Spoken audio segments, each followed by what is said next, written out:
nossa história de hoje é uma história bem antiga. Aconteceu há muito tempo atrás, no tempo em que o Brasil ainda era império. E quem vai contar essa história serei eu, a imperatriz Dona Leopoldina.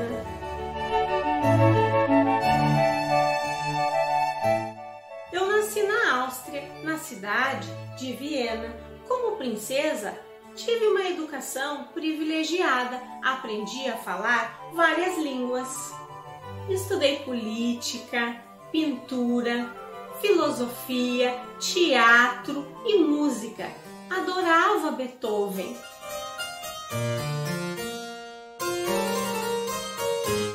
Eu era apaixonada por botânica e geologia. Você sabe o que estuda um botânico? Sim, as plantas. E o geólogo? Ele estuda os minerais, a formação da terra e do solo. Eu tive 11 irmãos, mas minha preferida e confidente era Maria Luísa. Ela acabou casando-se com Napoleão Bonaparte, mas isso é uma outra história. Meu avô nos ensinou desde muito cedo que deveríamos desenvolver humanidade, compaixão e desejo de ver as pessoas felizes. Fui preparada para reinar e para isso estudei muito. Um belo dia, meus pais começaram a pensar em uma aliança entre Áustria e Portugal e para isso concederam a minha mão em casamento a um belo príncipe português chamado Dom Pedro. Nesta época, a família de meu futuro esposo estava morando aqui no Brasil, que já havia se tornado reino. Já existiam duas faculdades de medicina, uma em Salvador e a outra no Rio de Janeiro. Existia também museus, teatros, bibliotecas, existia também até uma tipografia. Você sabe o que é uma tipografia? É um local onde se imprime todo tipo de leitura.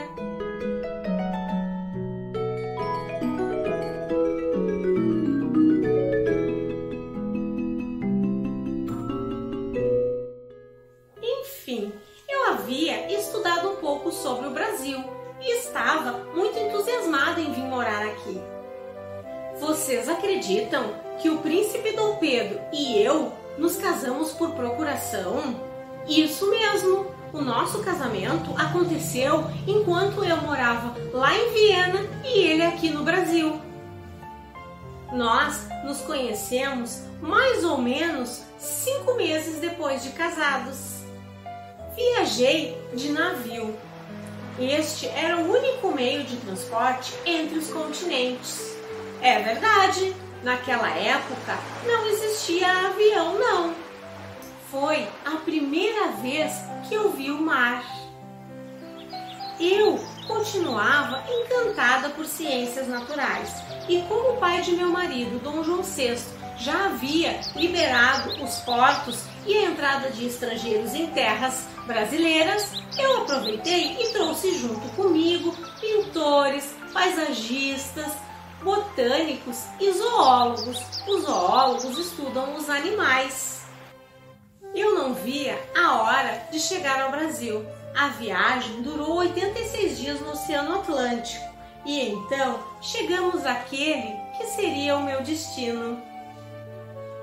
Eu estava completamente encantada com a natureza que existia aqui. Então escrevi ao meu pai, na Áustria.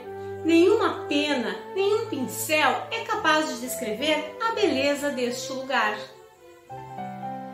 Ao conhecer meu marido Dom Pedro, também logo me apaixonei. Ele era tão lindo. Eu estava muito feliz, amava o meu marido e o lugar onde morávamos. A natureza que nos cercava era de um verde magnífico. Mas me parece que hoje em dia praticamente já desapareceu. Hoje em dia, me parece que chamam de Mata Atlântica. Enfim, eu amava o povo brasileiro. Muitas vezes me disfarçava para visitar aos doentes e aos mais pobres. Muitas vezes cheguei a vender joias e cavalos para ajudá-los. sempre lembrando do que o meu avô havia me ensinado. Participava ativamente das decisões políticas aqui do Brasil e quando meu marido viajava pelas províncias, eu governava em seu lugar. Por isso, foi considerada a primeira mulher a governar um país americano. Mas confesso que a situação não estava nada fácil aqui no Brasil. Portugal queria que voltássemos para a Europa, que o Brasil voltasse a se tornar uma colônia de Portugal. Eu não poderia concordar com isso. Eu amava tanto essa terra, abracei o Brasil como se fosse o meu país e vocês, o povo brasileiro, como se fosse o meu povo. E assim, nos tornarmos independentes de Portugal seria a minha luta, a minha causa. Após muitas reuniões de planejamento junto aos conselheiros, enviei uma carta ao meu marido que estava viajando, dizendo a ele que ele deveria tomar a decisão mais importante, que mudaria o curso da história e de nossas vidas. E assim, no dia 7 de setembro de 1822, Dom Pedro proclamou a independência do Brasil. Assim como eu, muitas mulheres também lutaram por nossa independência. Maria Quitéria, uma baiana retada, se vestiu de soldado para poder lutar. Maria Filipa reuniu 40 mulheres, entre índias e negras, para lutar pela nossa independência. Após a proclamação da independência, Debré, um grande pintor e amigo meu, eu e Bonifácio idealizamos a primeira bandeira brasileira.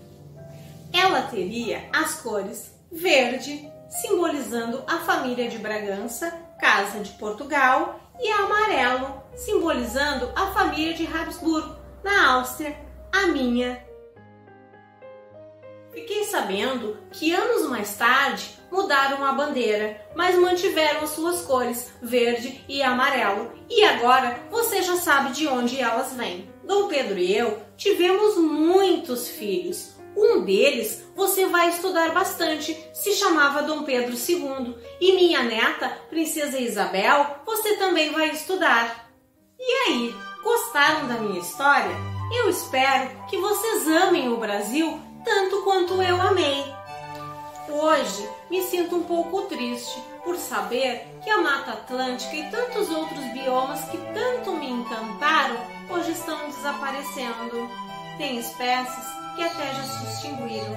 Quem lembra dos conselhos do meu avô? 3 coisas que deveríamos trazer sempre conosco: humanidade, compaixão e desejo de ver as pessoas felizes. Então, me conta aí nos comentários o que você já fez de bom para alguém.